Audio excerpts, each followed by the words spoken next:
I've messed up badly and I don't entirely know how to fix it. Hey, it's Kat from Wandering Bird. Usually my husband and I, we travel the UK and Europe in our motorhome, but this week doing something a little bit different. I'm in a camper van.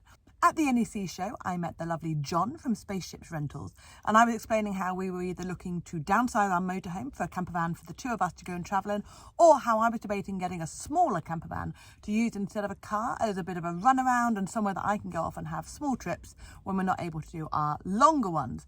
And I hadn't actually spent much time in a camper van, and I wasn't quite sure the kind of van that would suit what I wanted. And he was very kind enough to offer to lend me one of their campers for a few days so I could try out van life just for myself. So it's a bit of solo female van life, although I do have the dog.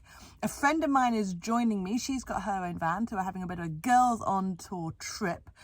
I'll be honest, it has not gone entirely to plan. And I will get to that shortly. I made a massive mistake in the whole camper van hire process.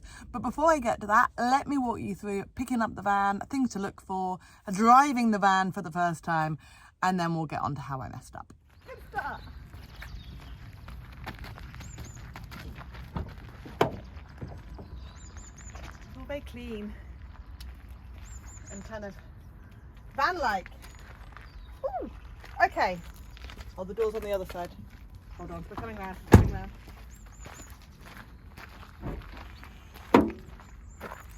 Need to learn how to lock the back doors. That one? There's like stuff. What have we got? It's going to rattle. There's like, it's going to rattle. I might have to put some tea towels in it before we set off. And then that makes into a bed. There's loads of space under there. My boxes will fit under there. Boxes, yeah, not boxes. And then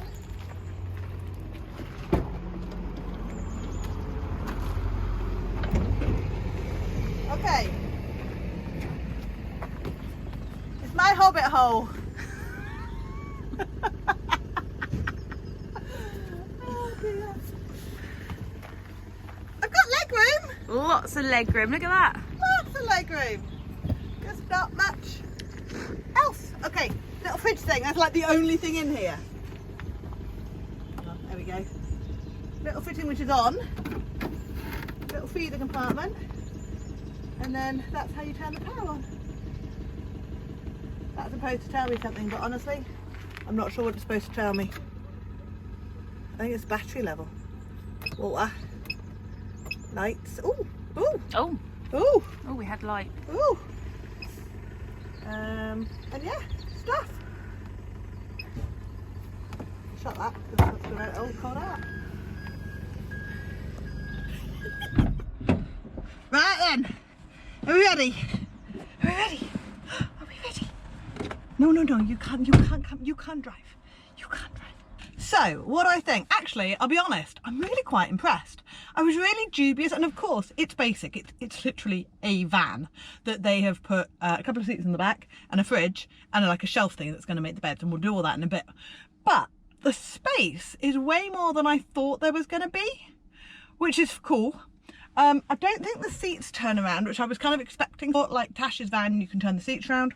And the other thing that a lot of people told me from a safety point of view, especially as a girl on your own in a van, was make sure you can get from the front to the back without having to go outside, especially if you're going to be wild camping or whatever.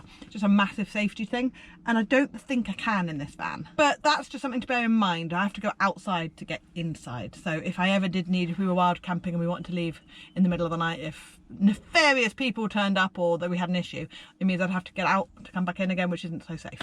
So that's my first thing. But actually, given what this van is for, which is basically for people either at festivals or who are going to be using campsites and facilities, it's exactly what it says on the tin.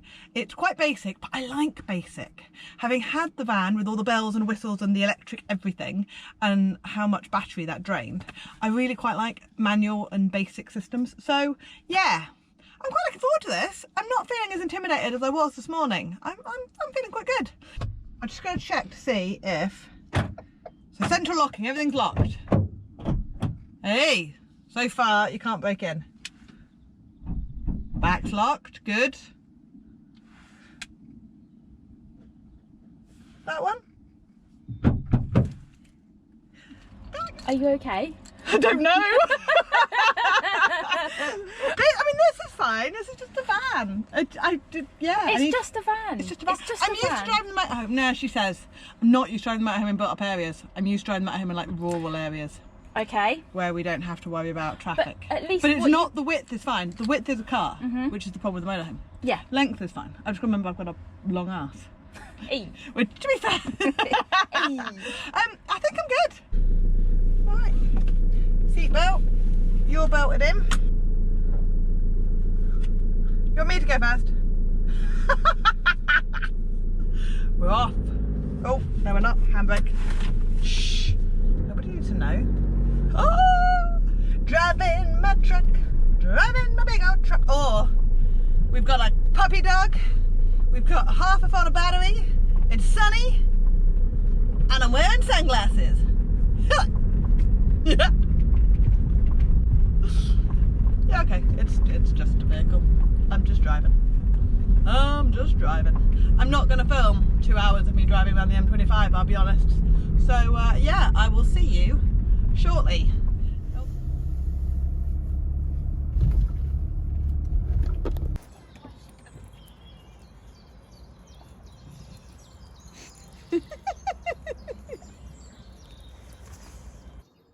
So one thing I didn't do earlier was show you under here storage wise. So what I've got under here is I've got the cable, which is still plugged in that back corner.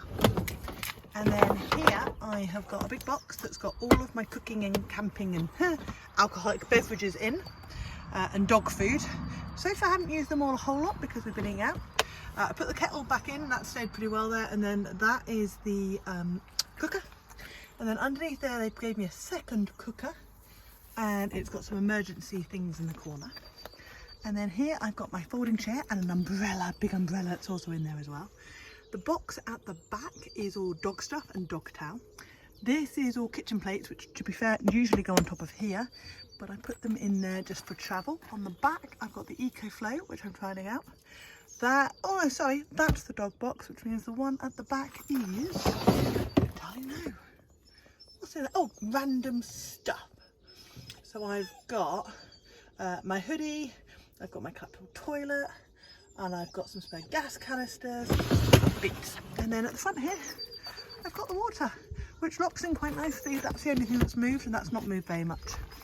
That's the jerry can, our lifesaver jerry can, which is fab. That's my backup. And that's the water that I'm using at the moment. So I'm going to go plug in my electric, but that is the storage at the back of the van. Oh. Hi. That's quite bright. Okay. So, first night, got the bed up. It took a while, I'll be honest. Wasn't as straightforward as I thought it was going to be. Mainly because I was trying to fit a bit, it's got a cutout on the board, and it took me longer than it possibly should have done to realise I had that wrong way around. But we got it, and then these actually fit really nicely here. So this is the bed for kiddies to go this way, and I'm too long. But if you put your pillows up the other day, you've got a little day bed here, which is quite nice, and still got a space there for muddy dog. And yeah, now I just need to organise. I have learned organisation is the key. My little boxes work really well, but as you can see, half the stuff is now out the boxes, so I need to put them back. Our first night. What do you reckon? Are we happy? We're certainly sleepy, aren't we?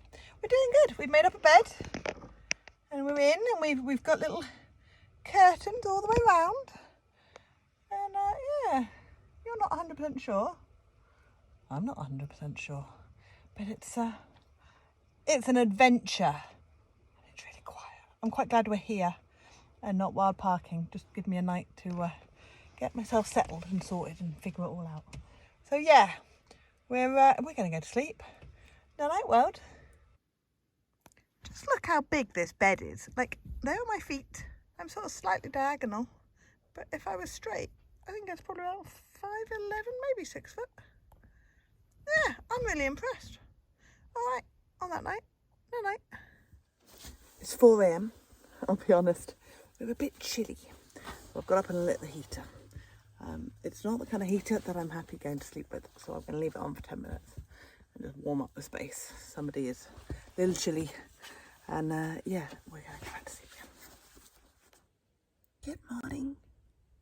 Well, that was a an interesting night. Slept really well, bed's pretty comfy, but it's so cold. So cold. I've messed up badly. There's no heating in this van. And it is not the lovely 17 degrees when we were wearing t-shirts that it was last week. It's -2. They're talking about snow and sleet, and it's just cold. So cold. The problem is, it's entirely my fault, because Spaceships have got a heating option. You can rent heaters. But because we were going to be staying off-grid and using Britstops and wild park-ups, and I wanted to experience van life, we weren't planning on staying in campsite, so I didn't want the heating option, because you can only use that when you've got electric hookup. So I didn't select it because I genuinely didn't think it could go from 17 degrees one week to -2 the next. But I was wrong. It was a big error on my part. So my top tip to anybody who's looking to hire a camper van out of summer, take the heating option. Even if you think it's not going to be -2, take the heating option, because it's freezing. It's literally warmer inside the fridge than it is out here at the moment.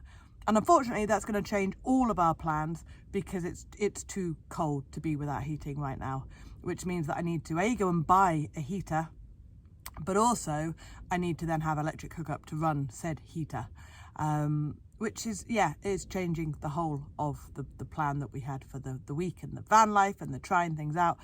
But it's too cold to be without heating right now. So yes, we are adapting our plan to account for Mother Nature and for my foolishness, because now that's going to cost me money to go and buy heating. It's so cold. This is really sad to admit, but I've turned into my husband. We're in B&Q. It's been one day and I'm in B&Q. So we are winning at life. We fixed the fridge with a little piece of paper, so the whole way here I didn't move. I'm very excited about that. And this is heat. There is heat. And look, hey, there's feet stash, and Max, like, I can almost reach her van, but I can't quite. But look at the blue sky.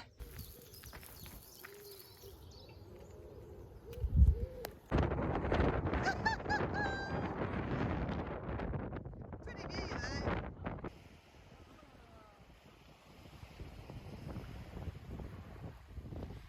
That's not really to me, is it?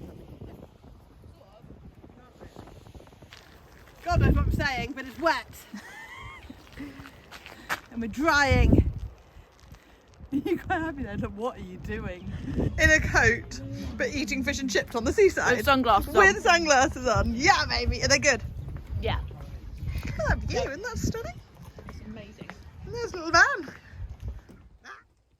I've done a thing. This is less sort of solo female van life and more survival life. But I've got an electric blanket. 85 watts, which can be easily powered by my EcoFlow, which is 600 watts, but also we're on a campsite, so I've got mains, so it can be powered by that, and I can turn it on, and it's warm, and it's going in my bed, because it's going down to -2 tonight, and the dog has decided now is an amazing time to chew. Guess which part of the bed has the heated blanket on it?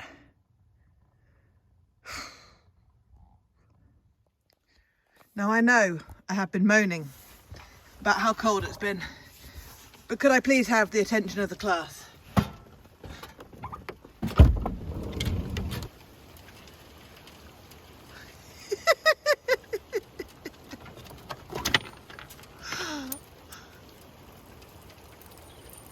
It's proper.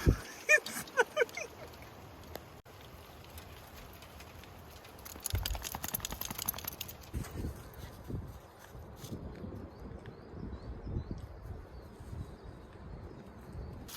That, ladies and gentlemen,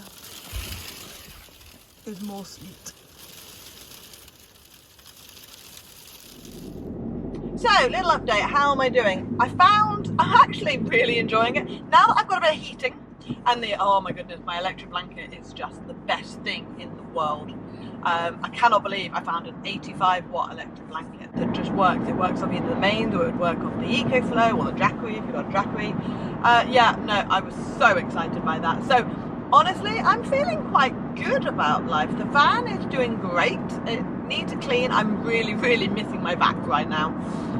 Traveling with a dog, a little vacuum cleaner is well, I'm going to go with it's an essential. Where am I going this way? Yeah, really missing that. Really missing my Karcher. Really missing my Karcher because there's so much condensation on these windows. It's not true. But other than that, I'm really quite enjoying myself. It's fun. Don't tell my husband that because he's going to get really jealous. But I am actually enjoying it. I love the van. I love having a van that's quite easy to just get in and drive and travel around. So I am enjoying life. So apart from my massive mistake, what other tips have I got to help make your camper van hire run a little bit more smoothly? I think the first has to be stuff. Obviously on a hire vehicle, it's going to be way less equipped than what you might be used to if you have a van, or what you may think that you need if you've never used a van at all. Storage boxes have been really, really useful. So keeping things together and keeping things in an orderly fashion. So like kitchen stuff, if cooking, not that I've done a lot of cooking because it's been -2. Clothes. I actually kept my clothes in a bag rather than a storage box, and I kept them in the end. I kept them in the main bit of the van rather than in the back in the boot, purely because it was that cold that I didn't want to put on freezing cold clothes. Other tips that I've got to make life a little bit easier: a torch. So this thing has been unbelievable, and it's just a basic bog standard torch with a button on the back, battery powered, that just gives me a bit of light in the van. That's been really, really helpful. Oh, hi. Another thing that's been amazing, as always, is my travel mug. So when you do make a drink, rather than having to go make another one 5 minutes later when yours is cold, this stays warm for hours. Apparently he is going to be involved in this bit of the video. Other tips, I think just being organized is the key in a small space. Absolutely. So having a system where, so I've been putting sort of my clothes and things on the front seats when we're parked up of an evening, so that I've got a little bit more living space in the main bit. And I've got, what else have I got on there? So my toiletries, my clothes, and my towel goes on there overnight so it can dry out overnight. Coats are hung up on the back seats. And then I've got the whole bed area, and I've been leaving that up whilst we've been travelling, to be honest, because I don't need the back seats. But obviously if you're travelling with more than 2 people, you might. I mean, obviously a lot of the tips are going to depend on the kind of camping vanning that you're going to be doing. So if you're going to a field for a festival, for example, you're going to have vastly different requirements for like us who are going around using campsites and exploring, or if you're going to go off and do something specific, if you've got a specific hobby that you're using campervan for. So have a think about what you're going to be using the van for before you start packing. That's always really useful and helps sort of keep you organised. You muppet. Oh, you're a muppet. But overall, it's been an awesome experience. Obviously, I messed up the hooting thing. You're not helping. You're not. I know you think you are, but you're not. We're not. He thinks we're going to go for WALK if I finish this. We're not, because we've just been for one. The whole point was to then tire him out. But yeah. So I hope you found that useful if you are looking to either hire a camper van, or if you're debating trying one out to see if you want to change your van or not. If you're new to the channel, I would love it if you subscribed, and if you found the video helpful, a thumbs up is always appreciated. Thank you for your time, and I'll see you on the next video.